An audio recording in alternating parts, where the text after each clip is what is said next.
Fear of God is the beginning of wisdom. If you want it, come and get some. Because we love wisdom.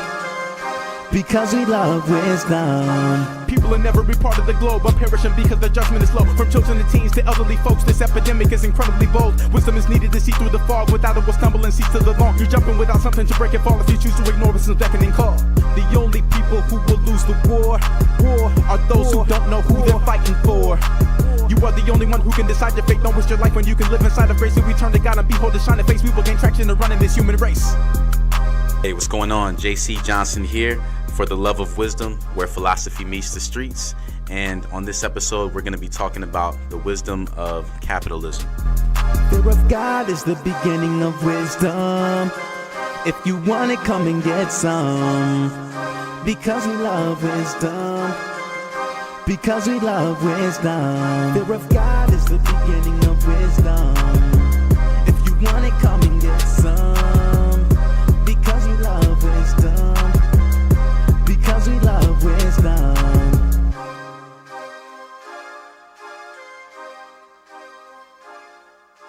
Check out some exclusive music from Johnsonian Theory.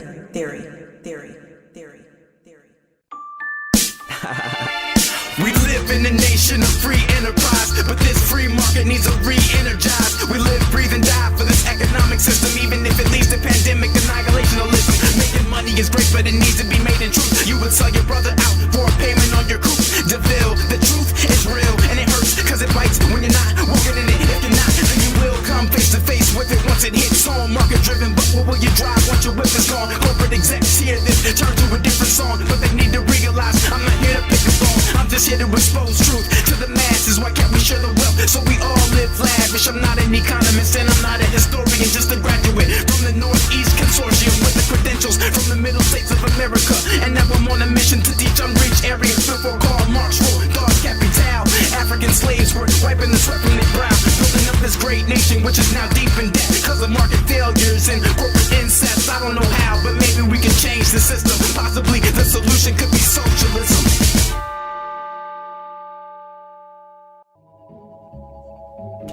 Hey, what's going on? JC Johnson here for The Love of Wisdom, where philosophy meets the streets. So glad you could hang out with me this afternoon. So on today's episode, we are discussing capitalism, the wisdom of capitalism. And there is wisdom that we can get out of this. It's not all good and it's not all bad. I think that there's pluses and minuses to this whole system. So before the break, we were looking at an article from The Balance, and I think that they had a lot of important points to make when it comes to what capitalism is exactly. As was mentioned before, it's a free market economy. It's needed in order for capitalism to succeed. And basically what it is it relies upon the principle of supply and demand, or the law of supply and demand. And basically supply and demand says when demand increases for a particular product, price rises. When competitors realize they make a higher profit, they increase production. The greater supply reduces prices to a level where only the best competitors remain. So that's what supply and demand is all about. If you want to check out the whole article, you can just go to www.thebalance.com, and you'll be able to find this article on capitalism, its characteristics with pros and cons. So one thing that the article goes on to discuss, and I think that this is really important, it talks about the advantages of capitalism and the disadvantages of capitalism. So real quick, the advantages, it says that capitalism results in the best products for the best prices. All right, so that's a good thing, because people are competing, right? And people are willing to pay for good products. Then businesses have the opportunity to be able to create these products because they know that people are going to buy them. It's just like whenever Apple comes out with something, they come out with a new phone. even if that phone costs close to $1,000, there are people who not only will pay for it, but will be thankful for Apple for creating it and allowing them to buy it, right? Because they see it as that useful. The same with Android. You know, someone gets a new Samsung phone, and you would think that, you know, somebody just told them they won the election for the presidency of the United States, because it is so meaningful to them. It's so impactful because that's something that they really enjoy. It's something they appreciate and something they believe in. And I was reading an article recently that talked about brands, and a brand is really important because when a person feels connected to a brand, that means that they'll be loyal to that company and they'll continue to buy products from them. Like Nike, there are people who have worn Nikes all their life. Some people have worn Adidas or Puma, you know, these different shoe brands. They've worn them all their life because they believe in it. They feel connected to that brand, right? And a good company has a good brand. It's beyond just selling products. People actually feel like they can connect. And that's why people like Apple so much. They feel like they can connect with those products, iPhones, Mac computers, all of that. The same with Android products. People love the Galaxies and the Notes and all these kind of phones. Back in the day, it was Nextel and BlackBerry and all these other kind of phones. So as time goes on, different things are hot and in demand. But you know, we live in an age now where when it comes to phones, it's pretty much Apple and Samsung. I would say they're at the top, but you have a few others who are competing as well. But prices are kept low by competition among businesses. This is one of the advantages. Because people are buying so much of it, they're able to decrease the prices. Another advantage is that most important for economic growth is capitalism's intrinsic reward for innovation. So when it comes to creating new things, creating new products, people are not only open to that, but they're coming to expect it. And when somebody comes out with something that's new and something that is innovative, something that no one else has done before, it not only helps that company, but it really helps the economy, because the more stuff people are buying, the more stuff is being taxed.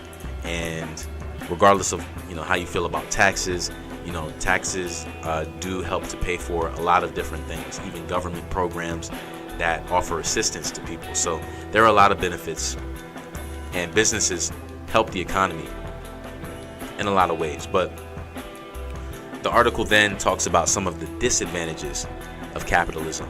All right, so here is one disadvantage.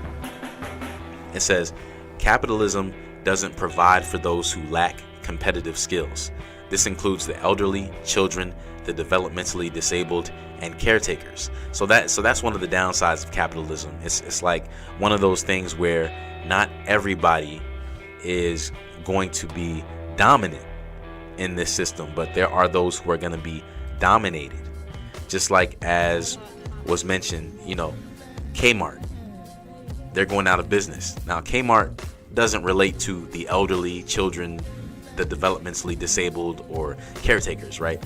But in the grand scheme of things, Kmart cannot compete with other giants such as Walmart and Target. And that's the reason why they're going out of business. So that's the only thing about capitalism. It's supposed to be an even playing field. It's supposed to be a level playing field. But it's not always equal. It's not always about sharing everything equally, which socialism is about, which we're going to get into in the next episode. But it's really about whoever can dominate, whoever can make the most money, whoever can kill the game the most, really. Another thing is, and this is something that environmentalists have a problem with, capitalism ignores external costs such as pollution and climate change. So this is something that is a problem. It continues to be a problem because people are just thinking about production. People are thinking about making the best products possible. They're not thinking about, I don't want to release these toxins into the air because I'm producing so many good products. All they're thinking is, I'm about to make billions, so I don't care what toxins go into the air as long as I make some money. And that's the only thing about that. It causes pollution, and pollution causes climate change. And there's a lot of people who are worried about global warming, and they say that it's a result of all of these factories and big businesses who are maybe overusing natural resources and even unnatural resources and causing some problems in the atmosphere.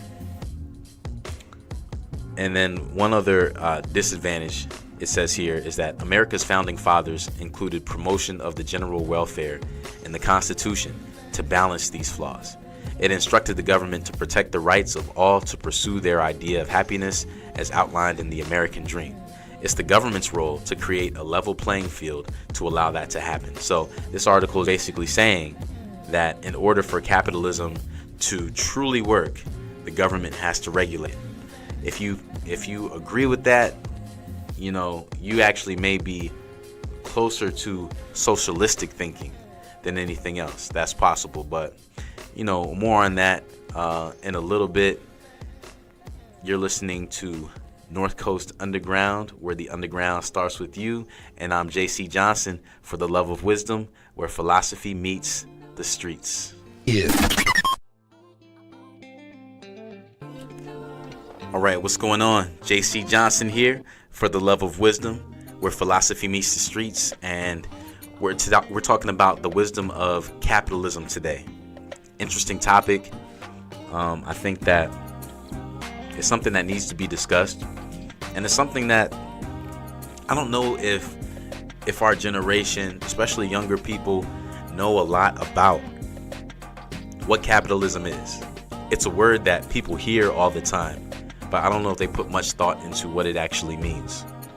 So before the break, we were taking a look at some of the advantages and disadvantages of capitalism, and there's an article here that I really want to read before we conclude that talks about what the Bible says about capitalism. All right, so this is from gotquestions.org, and this article is about capitalism, and it says, while the Bible doesn't mention capitalism by name, it does speak a great deal about economic issues. Right? So it gives an example here, and it says that whole sections of the book of Proverbs and many of the parables of Jesus deal with economic matters. So it's definitely something that the Bible does not shy away from or pretend doesn't exist. It's definitely something that is mentioned a lot. Some people say that, and rightly so, that Jesus actually spent more time talking about money than he spoke about heaven and hell. And that just goes to show how important money is. It doesn't mean that God is saying money is more important than anything else, but what he's saying is money is destroying a lot of people. Because of money, people are making a lot of bad decisions, and it's something that he wanted to spend a great deal of time going into. In Genesis 1:28, it says here in this article that God says we are to subdue the earth and have dominion over it. One aspect of this is that humans can own property in which they can exercise their dominion. So, because of this, when God said that man should subdue the earth, rule over it, some people will say, well, because of that, I should have the right, and I'm expected to make as much money as possible and utilize these earth's resources as much as possible. So if I have to chop down 1,000 trees in order to do it, if I have to release poisonous toxins into the air in order to accomplish this, then God not only allows it, but he's actually promoting and pushing me to do this. this is his will. He wants me to dominate, right? But is that really what God is saying? Right? He said that even though human beings would have dominion over the earth, there is this idea also that human beings are taking care of the earth.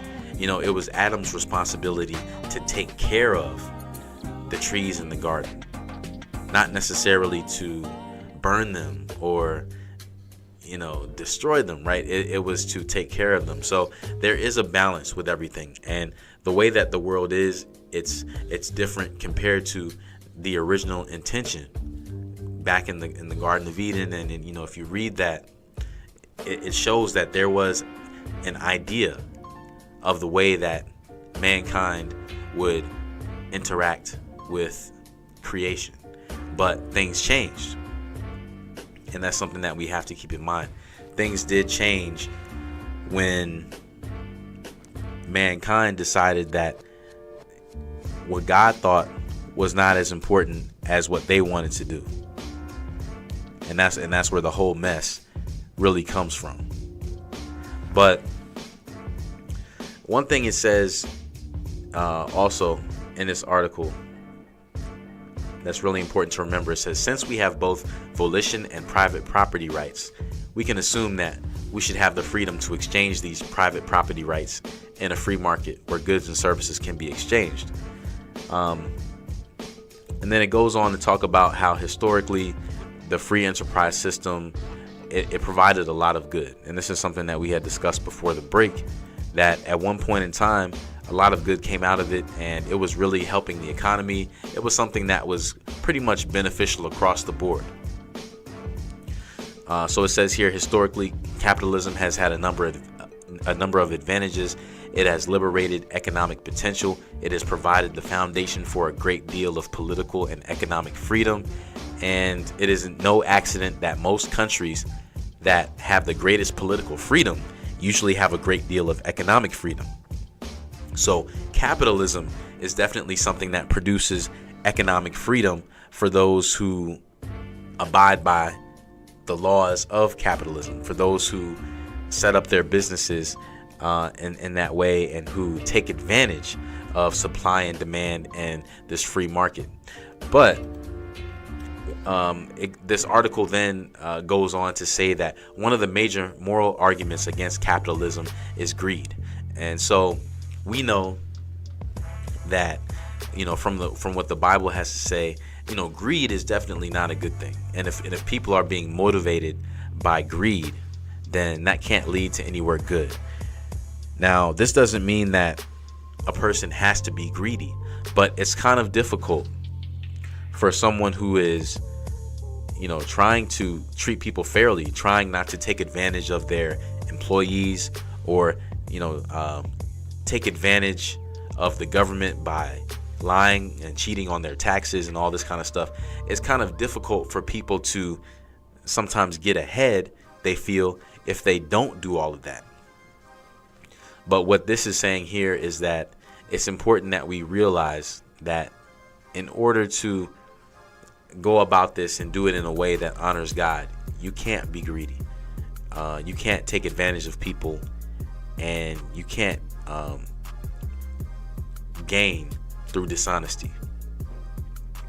So it says here that self-interest is different from selfishness. It says that it is in our self-interest to get a job, earn an income, and support our family, right? There's a difference between self-interest and being selfish. But more on that next time when we talk about socialism for the love of wisdom, where philosophy meets the streets. Fear of God is the beginning of wisdom. If you want it, come and get some. Because we love wisdom. Because we love wisdom. Wisdom. Wisdom. Wisdom. Wisdom. Wisdom. Wisdom.